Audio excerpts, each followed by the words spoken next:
And also, I was going to say that in terms of like your mentoring and coaching, what kind of stuff do you do in that helps, create that mindset of being good at communication or being a better person in general? What kind of stuff is that?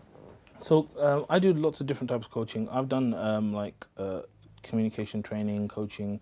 I've done marriage counselling. So don't do marriage counselling. It's horrible, horrible, painful. Sometimes I've sat there 7 hours with people and like don't do marriage counselling and stuff. But and communication coaching and business consultancy coaching, all that kind of stuff. A lot of this is about belief. Right? It's about a lack of belief that people have within themselves, and it's about someone else who cares enough about you to believe in you. That's the foundation to you doing this mentoring. That's the foundation of it, right? Okay. I believe that in order for you to have a great coach, I believe anyone can be a coach. It doesn't have to be someone like me who's got 15 years experience. Sure. I believe you could coach him amazingly, right? The foundation of that is actually you caring about him. Right. Caring about him more than you care about yourself in that time you're there. Yeah? So that's the first thing. The second thing is actually there's a hadith in that, isn't it? Like, none of you truly believe until you love for yourself or you love for your brother. Exactly. I was about to quote that, so that's why I asked that. Is that why? Yeah. So one is like caring for him, right? Yeah. The second thing is actually pushing him. Pushing him. Right? Because remember, there's the whole diagram where this is where you're comfortable, and this is where growth happens. Yeah. So you need to step out of that comfort zone. So a lot of my coaching and stuff is about pushing people to a place where they don't want to go, right? And then thirdly is holding them accountable to that. But the problem is when you push people, the question is how much do you push? You can't push. Because if you push them too much, then they like repel you, reject you. They're like, this guy's a loser. I don't want nothing to do with you, and they go. And the most difficult aspect to that is if you push certain people the same as you push other people, it's not going to have the same effect. One person can take a certain amount, and that's the hard thing about managing people. And that's where experience comes from. That after doing it for years, you realize, because this one of the biggest things that happens with coaching is people will basically try and bluff you. Yeah. Right? Okay. So people will talk to me and I'll be like, okay, sister, so tell me, why did that happen? And she'll be like, oh, it happened because she didn't submit the report in time. Why didn't she? Well, what happened why was the report a big idea? Or because of this, because and eventually it gets to the point where, because the first time I met her, she didn't say salam to me. So you see, right? And so if you accept that bluff the first time, then what happens is you won't get to the bottom. But how do you go further? By caring about them. Sure. Because if you don't care about them enough, you won't go deeper. And it still comes down to communication as well. But I'm saying if you don't, and this is what I do, and when I'm coaching people and I'm working with them, I believe in them that they're amazing, they're capable of amazing things because I know where I came from and what I achieved. But at the same time, I'm not going to take their rubbish. So they'll be like, even if they, like, there's been sisters that have given me tears, and I've been like, I don't care about the tears. Because you know that that's not it. You have to go further down, right? That. And so this is something interesting. When I do a lot of public speaking coaching, a lot of public speaking training. You think about this fact that normally, if I told most people to come out here and speak in front of a camera or speak in front of 100 people, most people would be like shocked. I can't do it. Shocked, right? But it's crazy. Why? Because how long have you been speaking? A couple of years, maybe less than that. How long? Public speaking could be, let's say, 4 or 5 years. 4 or 5 years. What about you? I've been on and off, but I started when I was ISOC.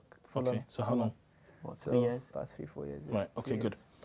I said to you, how long have you been speaking? What's the answer to that question? Since a year old, 2 years old. So how many years have you been speaking? Like a good 23 years. And most people that I do training for, they're coming to the stage, they have 20 years experience of doing that thing, yet when they get in front of a crowd, the experience evaporates. Why? Because they don't realize that all speaking is public speaking.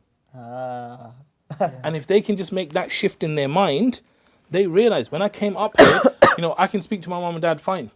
When I come in front of a crowd of 100 people, I've got the same tongue, I've got the same cheeks, the same mouth, I've got the same brain. Why is it an issue for me to communicate effectively? Right. Because you're afraid you get judged. Yeah, very good. So where's your focus? On the people. On the people, not on yourself. No. Where's your focus? If you're worried you're going to get judged, where's your focus? as in yourself making Yeah. a mistake. You're focused on you're caring about yourself in that moment. You're too focused on. You're focused on yourself, right? Rather than you focusing on your audience, Right. you're focused on yourself. Yeah. How am I gonna feel? Yeah. How am I gonna look? It's like this now. Like I always do that. I do this in this training that I do. I get them to stand up and I say, right, everyone look at his face, because people don't like a group of 100 people or whatever looking at their face. So I'm like, everyone look at their face, and the guy's getting really uncomfortable. Right? Yeah. And after that, I'm like, everyone look at my belly. Right? Then everyone looks at my belly. And I'm like, look, if I stand here and I start thinking, oh my God, they're looking at my belly, he's probably thinking, how big is that belly? How did it get so big? I hope mine don't get that big. And I hope what would my wife say if my belly got that big? I said, if I stand here and I start thinking about my defects and my issues, then my focus is all wrong. Yeah. And this is why I've been able to shift it, because, you know, when I was part of the team that originally started Al Maghrib in the UK, and when we were sitting there for Al Maghrib Institute, there's like 4 or 5 brothers in the room, and we were giving out different roles, and they said to me, you're going to be the Amir for London. Okay. And I was like, okay, you know what, I love event management, I'm a project manager, this is me, yeah, I'm doing it. And then he said, you're going to do public speaking. And I was like, okay, listen. I said, like I'm good at organising like, things. yeah, when exactly. Yeah. So I said, listen, I will do everything for that role except the public speaking. So look how times have changed. Isn't Yeah. it? Yeah. And so at that point, he said to me, no, you have to do public speaking, right? So me, I hate public speaking, because at uni, what I did is we had a group exercise. Everyone in the group had to public speak. And what I did is I did the work for everyone. I was like, I'll do most of the work so I don't need to speak, because I was terrified of public speaking. Yeah. So then when I got to the day, I just said, hi, my name is Mohammad Arshad. And then they just moved on. I didn't have to do no speaking on the day.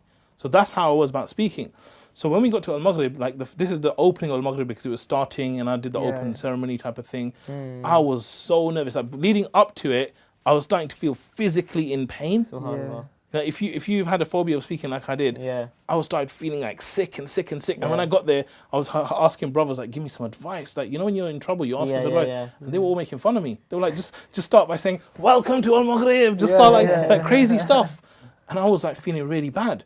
And so anyway, the first time I spoke in front of the audience, I wrote everything out word for word and I spoke. And after it, I was so relieved that it was over. Yeah. And then what happened, I realized, oh my God, you know what? In about 8 weeks, there's another seminar. And then I started feeling worse and worse. And I got married at that time. I started telling my wife, she was like, look, why are you complaining about it? I'm like, it feels terrible. And every time I kept going through that, I was going through the pain myself. And then there came a day and I said to myself, you know what? This is ridiculous. This is ridiculous. I'm like, listen, you got a simple choice. I talked to myself, I said, look, you got a simple choice. Either you want to do the Amir role and you accept the responsibilities and the things that come with it, or you don't and you walk away. It's a very simple decision. You know, also as well, like, you know, people that lead Salah, they often have the same issues. But what helped me understand is that, you know, if you were to lead the Salah, Allah subhanahu wa ta'ala is listening to you read the Quran in the first place. And He is the main audience here, you're not doing it for the sake of the people. And that actually helped me in public speaking as well. Because when I thought of that, I thought, okay, if I lead the Salah, if I don't lead the Salah, it doesn't matter. Because especially in ISOC prayer rooms, you just get forced sometimes. And you don't really want to read. So you just naturally have that expectation that there is a possibility you just get forced to read.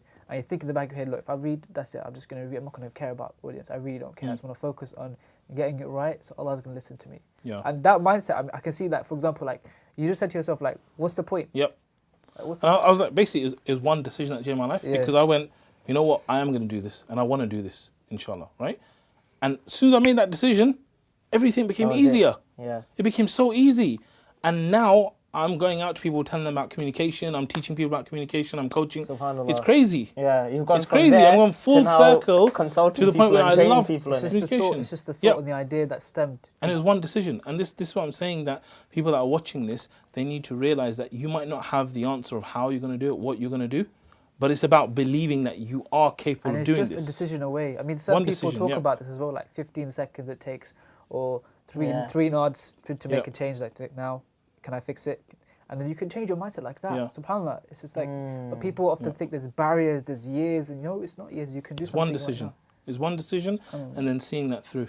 Okay, SubhanAllah. And so these are some of the kind of things that, when you're mentoring,